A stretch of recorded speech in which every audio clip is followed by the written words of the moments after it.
भगवान ने सुदर्शन चक्र फेंक के मारा है, शिशुपाल का सिर कट के धरती पर गिर गया सज्जन। अच्छा, ये शिशुपाल भगवान को गाली क्यों देता था?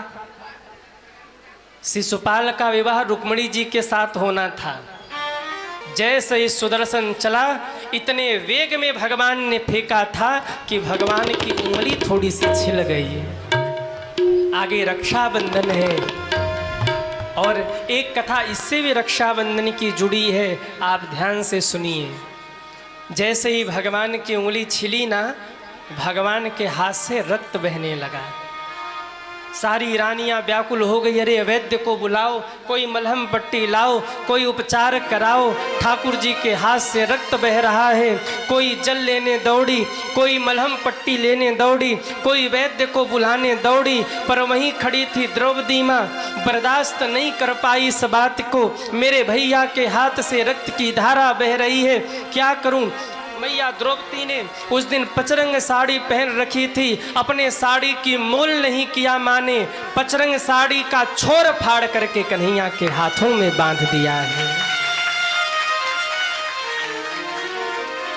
जिस दिन घर में कोई उत्सव हो ना, माताएं सबसे कीमती साड़ी उस दिन पहनती हैं।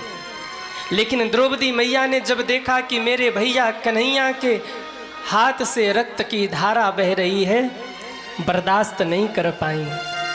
अपनी पचरंग साड़ी की छोर फाड़ करके बांध दिया द्रौपदी मैया ने कन्हैया के हाथों में। भगवान चौंक गए, हरी बहन, तूने अपनी साड़ी की मोल नहीं की, इतनी कीमती साड़ी तूने फाड़ दी मेरे हाथ को बांधने के लिए। रक्त निकल रहा था, तुम बर्दाश्त नहीं कर पाई, क्यों बहन क्यों? द्रौपदी माँ के आंख में आंसू आ गए। कहा, कन्हैया, अरे मेरे कन्हैया के हाथ से एक बूंद रक्त निकले ना, एक नहीं 1,00,000 ऐसी साड़ी उस एक बूंद रक्त पे मैं बार दूं, और आप एक साड़ी की बात करते हैं? मेरे भैया के हाथ से रक्त निकल रहा और मैं बर्दाश्त कर जाऊं? हे कन्हैया, ध्यान से सुनना, लहू अगर हाथ से निकले तो चूल्हे में गई साड़ी। द्रौपदी माँ कह रही है, कन्हैया, लहू अगर हाथ से निकले तो चूल्हे में गई साड़ी, तेरे एक बूंद रक्त पे बारूं मैं लाखों ही नई साड़ी। मेरे घनश्याम, अगर आए तेरे काम तो निकाल दूं नसों को। अरे ये तो रेशम के धागे हैं, ये धागे भी अभागे हैं, जो बढ़े नहीं आगे हैं। भाग तो उन्हीं के जागे हैं जो तेरी कटी उंगली में लागे हैं। भाग उन्हीं के जागे जो तेरी कटी उंगली में लागे हैं। भगवान भावुक हो गए और भगवान ने कहा, बहन, मैं वचन देता हूँ, कभी समय मिला ना तो तेरे एक एक धागे का मैं मोल चुका दूंगा। ये मेरा वचन है, कभी मौका आया ना तो इस एक एक धागे का मैं मोल चुकाऊंगा। और कहते, मेरे भाई बहन, समय आया जिस समय जुआ खेला गया और द्रौपदी को हार गए पांडव। दुर्योधन ने आवाज दिया, रे दुशासन, जा उस पांचाली को लेकर आ और भरे समाज में निर्वस्त्र कर दे उसे। सभा मौन है, पूरी सभा कुछ बोल नहीं रही। गर्जना करता हुआ चला, दास दासियों को झटका देते हुए सीधे पहुंचा है महलों में सज्जनों। द्रौपदी माँ बैठी थी, चौंक गई। भैया आप इस समय? बोले, भैया मत बोल हमें, आज हम भैया नहीं हैं, चलो आदेश मिला है, सभा में बुलाया गया है। बोले, दुशासन, तुझे शर्म नहीं आ रही? मैं इस अवस्था में सभा में जाऊं? मैं तुम्हारे कुल की कुलवधू, इस अवस्था में मैं सभा? बोले, बात मत कर, बात करने का समय नहीं है। द्रौपदी माँ ने कहा, अगर मैं न जाऊं तो? दुशासन ने कहा, खींच के ले चलूंगा।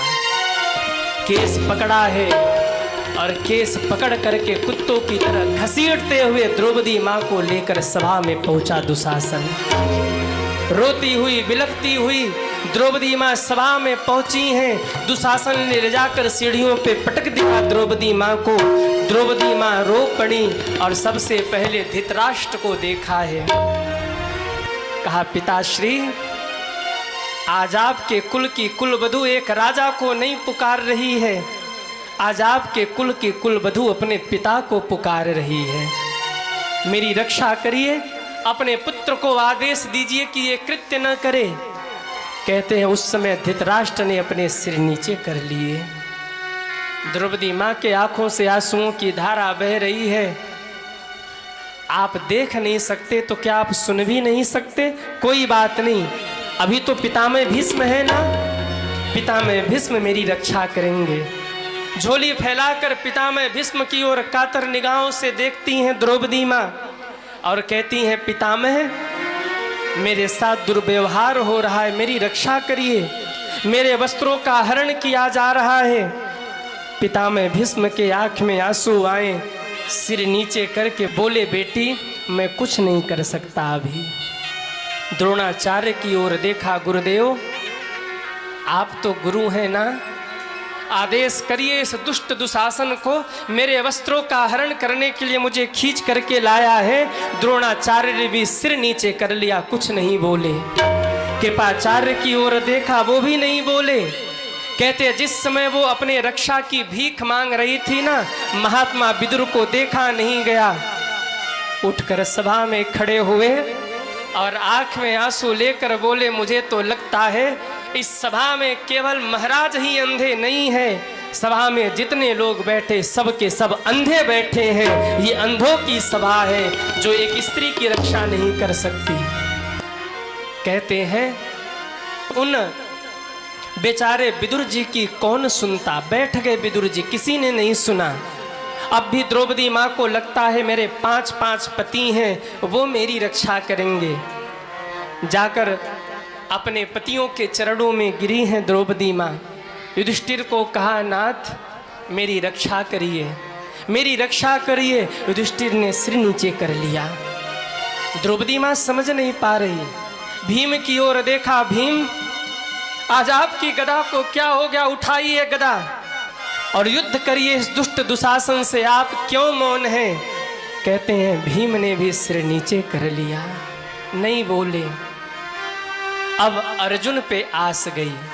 नकुल सहदेव को भी पुकारा, वो भी मौन हो गए। अब अर्जुन की ओर देखा, कहा, नाथ, आप तो मेरी रक्षा कर सकते हैं, आप मेरी रक्षा क्यों नहीं करते?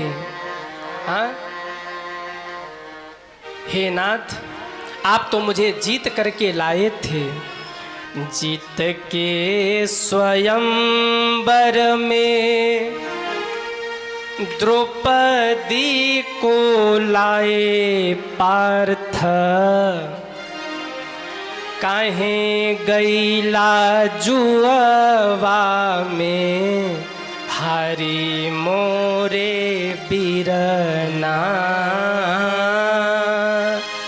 काहे गईला जुआवा में हरि मोरे बिरना। रो के द्रौपदी माँ कहती हैं, हे पार्थ, आप तो मुझे जीत करके स्वयंवर में लाए थे, फिर क्यों आपने मुझे हार दिया, क्यों आपने मुझे दाव पे लगाया? मेरी रक्षा नहीं कर सकते? उठाइए गांडीव। इस सभा में कौन है जो आपके गांडीव का सामना कर सके? लेकिन कहते उस दिन अर्जुन का गांडीव धरती पर गिर पड़ा है। बैठ गए और सिर नीचे करके सिर हिला दिया, देवी मुझे क्षमा करना, आज मैं आपकी रक्षा नहीं कर सकता। हाथ फटकार कर खड़ी हुई द्रौपदी माँ, मेरे 5 पति मेरी रक्षा नहीं करते, महाराज मेरी रक्षा नहीं करते, पितामह मेरी रक्षा नहीं करते। अरे मैं छत्राणी हूँ और एक छत्राणी अपनी रक्षा स्वयं कर सकती है। अपने दोनों हाथ से साड़ी पकड़ा और कहा, जोर लगा दुशासन, खींच के दिखा मेरी साड़ी को। 10,000 बल हाथियों का बल रखने वाला दुशासन साड़ी पकड़ के खींचने लगा। एक झटका लगा, द्रौपदी माँ का हाथ छूट गया। और कहते जब द्रौपदी माँ का हाथ छूटा तो आज द्रौपदी माँ को अपने भैया कन्हैया की याद आ गई। द्रौपदी मैया सोचने लगी, अरे मैंने सबको तो पुकारा पर अपने भैया कन्हैया को तो पुकारा ही नहीं।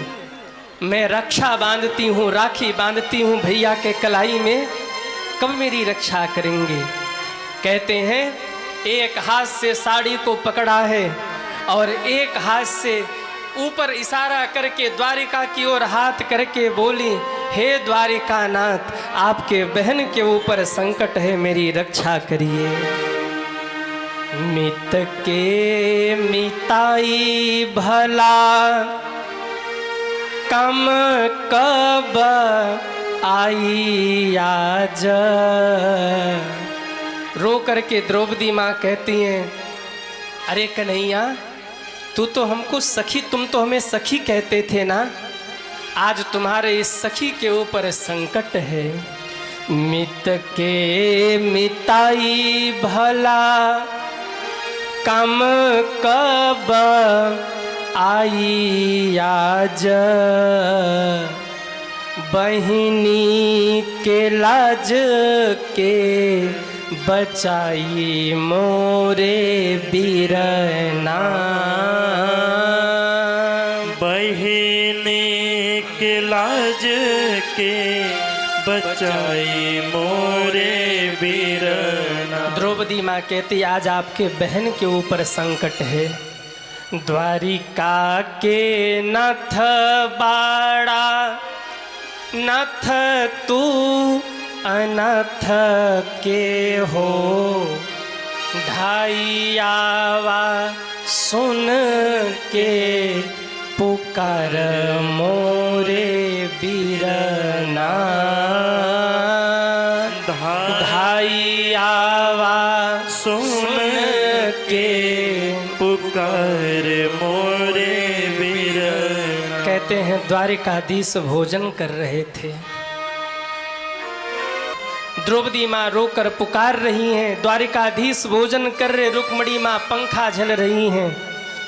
ठाकुर जी ने निवाला उठाया, मुख में रखा, मुख का निवाला गले में अटक गया।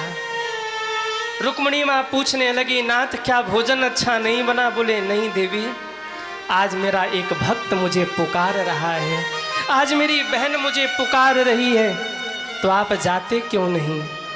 भगवान बोले, अभी उसको दुनिया पर भरोसा है, अब अभी अपने भाई पर पूरा भरोसा नहीं है। अभी उसको लगता है मेरे भैया आएंगे कि नहीं आएंगे, द्वारिकानाथ आएंगे कि नहीं आएंगे। एक बार वो कह तो दे कि अब तेरे ही सहारे हूँ, हे नाथ मेरी रक्षा करो, तो मैं दौड़ के जाऊंगा, पर उसको अपने भाई पर अभी भरोसा नहीं है। इधर द्रौपदी माँ सभा की ओर देखकर बोली, सबके निहार तारी अचरा पसार तानी। भिखिया के हाथ के बढ़ाई मोरे बीरना। भिखिया के हाथ के बढ़ाए मोरे बीर। द्रौपदी माँ कहती, भैया मैंने सबको पुकारा, लेकिन इस सभा में मेरी रक्षा किसी ने नहीं की। इतना कहते कहते द्रौपदी माँ का हाथ छूटने लगा है। दुशासन झटका दे रहा है, साड़ी को खींच रहा है, द्रौपदी माँ का हाथ छूटने लगा। अब द्रौपदी माँ को लगा कि मेरी लाज नहीं बचेगी। तब कहते हैं, एक झटके में दोनों हाथ ऊपर किया है और ऐसा शब्द बोल गई कि भगवान अपने आप को द्वारिका में रोक नहीं पाए। आंखों में आंसू लेकर के अब साड़ी की चिंता छोड़ दी द्रौपदी माँ ने और रो करके द्वारिकानाथ की ओर देखा। हे द्वारिकाधीश, बीरना सरीखे आवा। बीरना यानी भैया, भैया शब्द कह रही हैं। अब द्वारिकानाथ हटा दिया, अब भैया कह रही हैं। अरे बीरना सरीखे आवा, हिरना से ढाई आज। क्योंकि तोहरे सिवाय केहू ना आई मोरे बीरना तोहरे सिवाय के होना। आई मोरे वीर। हे भैया, अब आपके सिवाय मेरी रक्षा करने वाला कोई नहीं है। और रोकर द्रौपदी माँ ने कहा, याद करिए कन्हैया, एक दिन तुम्हारे हाथ से रक्त निकला था ना, तो मैंने अपनी पचरंग साड़ी फाड़ करके आपकी उंगली में बांधा था। अब उसको चुकाने का समय आ गया। और रो के माँ ने कहा, मैंने पचरंग साड़ी फाड़ी, अब आवो कृष्ण मुरारी, अब जाए लाज हमारी, अब आ गई तेरी बारी। जैसे ही रो के पुकारा, भगवान उठ करके खड़े हुए हैं। गरुण जी दौड़े, भगवान ने कहा, नहीं गरुण नहीं, समय नहीं है, मेरी बहन मुझे पुकार रही है। रुक्मणी जी पादुका लेके दौड़ी, भगवान बोले, नहीं नहीं, मुझे पादुका नहीं चाहिए, संकट है मेरी बहन के ऊपर। कहते क्षण मात्र में भगवान अंतर ध्यान हुए, आकर सभा में प्रकट हुए और भगवान ने चीरावतार धारण किया, वस्त्रावतार धारण किया। इतने वस्त्र बढ़ाए कि द्रौपदी माँ की लाज बच गई। 10,000 हाथियों का बल रखने वाला दुशासन साड़ी खींच रहा है। द्रौपदी माँ घूम रही हैं और घूमते हुए, हा नाथ, हा द्वारिकापति, हा कन्हैया, और ठाकुर जी वस्त्र बढ़ाए जा रहे। 10,000 हाथियों का बल रखने वाला दुशासन थक के धरती पर गिर गया, समझ नहीं पाया, नारी बीच साड़ी है कि साड़ी बीच नारी है, साड़ी ही की नारी है कि नारी ही की साड़ी है। थक गया, पर चीर खींच नहीं पाया, हरण नहीं कर पाया वस्त्रों का।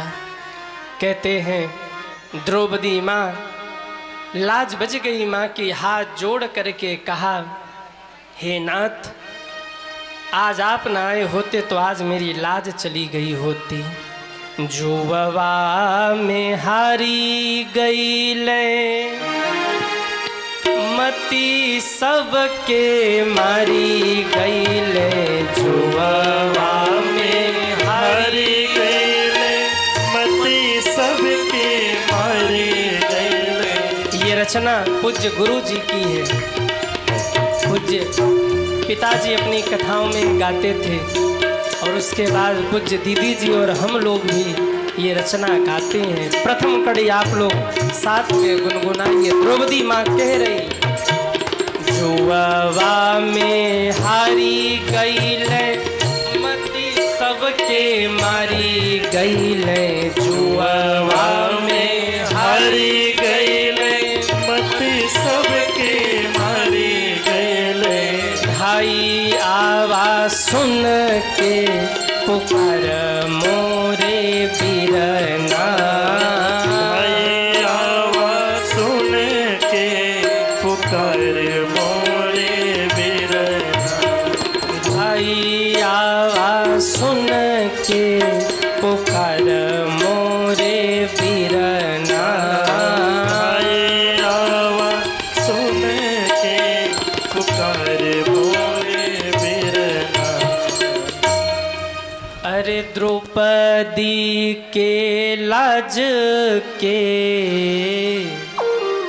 बचाई मोरे बीरना। भगवान ने लाज बचा लिया द्रौपदी माँ का। एक दिन द्रौपदी माँ ने ठाकुर जी से पूछा था, प्रभु इतने वस्त्र आप किस वस्त्रालय से ले आए?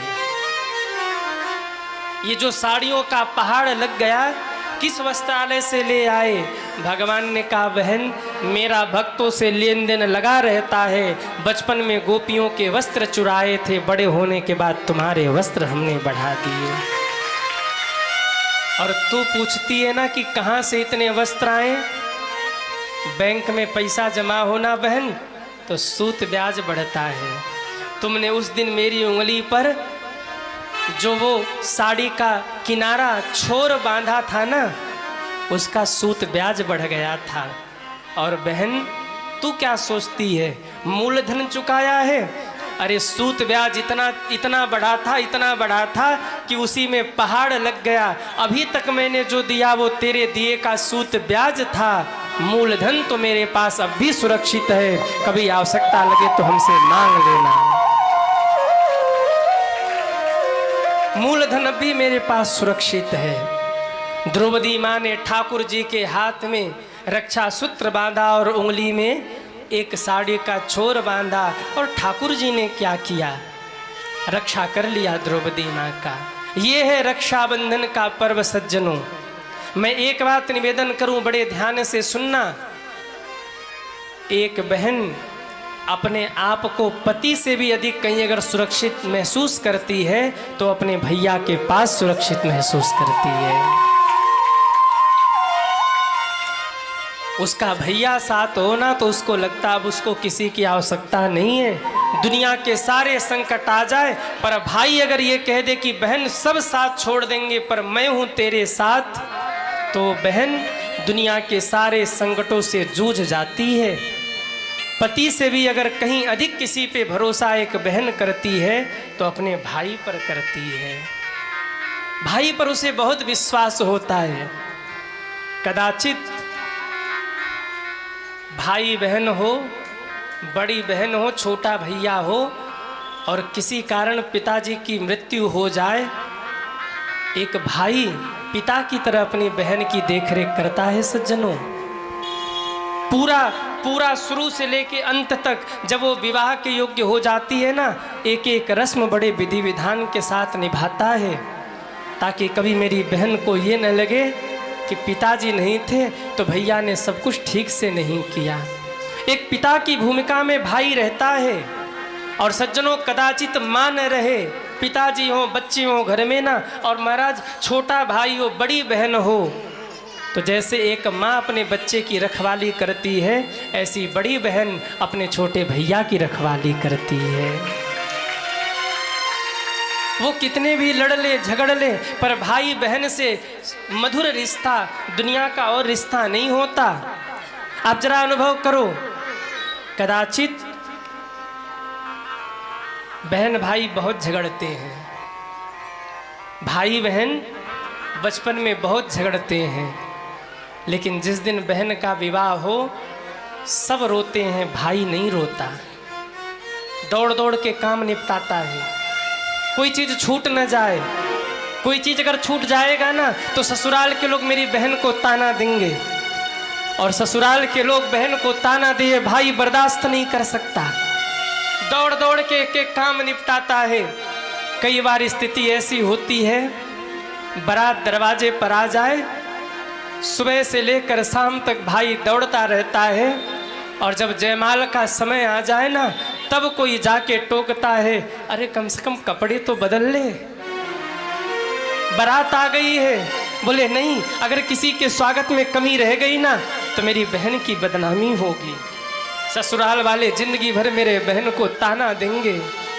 दौड़ता रहता है, एक एक काम को निपटाता है, रात को भोजन भी नहीं करता, सबके सामने हाथ जोड़कर भाई घूमता रहता है, कोई उधर बुलाए उधर भागता, कोई उधर बुलाए उधर भागता है।